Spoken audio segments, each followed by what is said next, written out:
नमस्कार विद्यार्थी मित्रांनो, वायसी एज्युकेशन महाराष्ट्र चॅनलमध्ये आपले सहर्ष स्वागत आहे। आज आपण इयत्ता 6वी विषय इतिहास व नागरिकशास्त्र यामधील नागरिकशास्त्रातील पहिला धडा आपले समाज जीवन संपूर्ण स्वाध्याय पाहणार आहोत, तरी शेवटपर्यंत व्हिडिओ पहा। विषय इतिहास व नागरिकशास्त्र इयत्ता 6वी, त्यातील घटक नागरिकशास्त्र धडा पहिला आपले समाज जीवन संपूर्ण स्वाध्याय। प्रश्न क्रमांक पहिला, रिकाम्या जागी योग्य शब्द लिहा। समाजातील दैनंदिन व्यवहार सुरळीत चालण्यासाठी माणसाला टिंबटिंब गरज वाटली।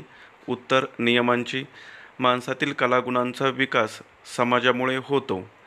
आपल्याला काही भावनिक आणि टिंबटिंब गरजाही असतात। उत्तर, मानसिक। प्रश्न क्रमांक 2, खालील प्रश्नांची एका वाक्यात उत्तरे लिहा।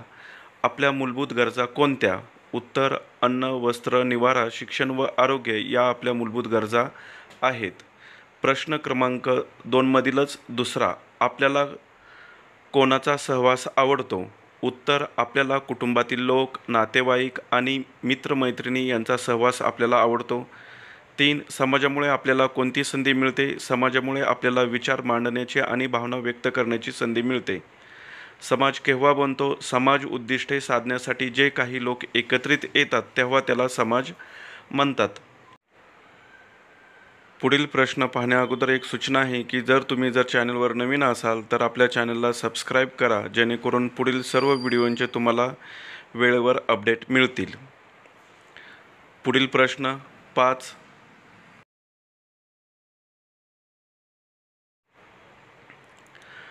माणसातील कोणत्या कलागुणांचा समाजाचा विकास होतो? उत्तर, गायन, चित्रकार, शास्त्र हा साहसवीर, सामाजिक कार्य करणारे, समाजसुधारक या कलागुणांचा विकास होतो। प्रश्न क्रमांक 3, तुम्हाला काय वाटते?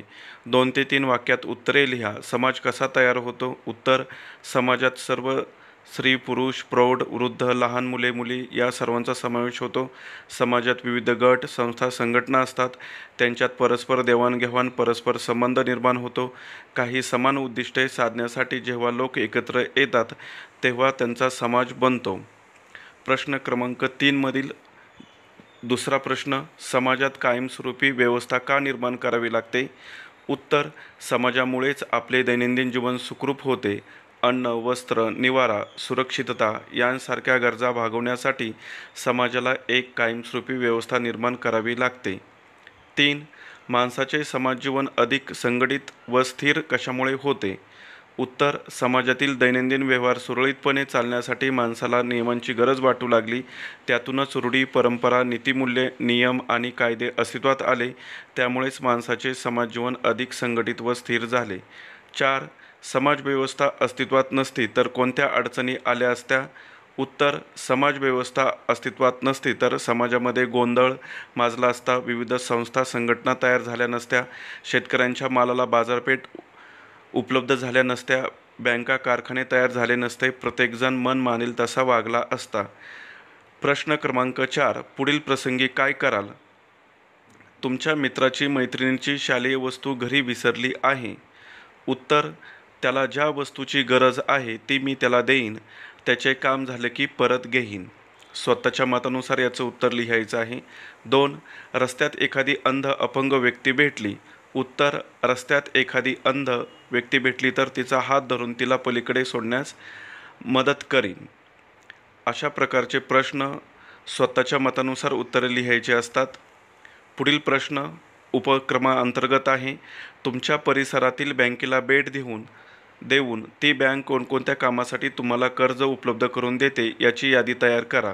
उत्तर, शिक्षणासाठी, घरासाठी, गाडी घेण्यासाठी, घर दुरुस्तीसाठी, भौतिक गरजा भागवण्यासाठी, उदाहरणार्थ टीव्ही, फ्रीज, मोबाईल, व्यवसाय करण्यासाठी, लघु उद्योगासाठी, आरोग्यासाठी, आजारासाठी। संपूर्ण स्वाध्याय आपण पाहिलेला आहे। धन्यवाद। जर तुम्हाला हा व्हिडिओ आवडला असेल तर प्लीज लाईक करा, शेअर करा आणि आपल्या चॅनलला सबस्क्राईब करा।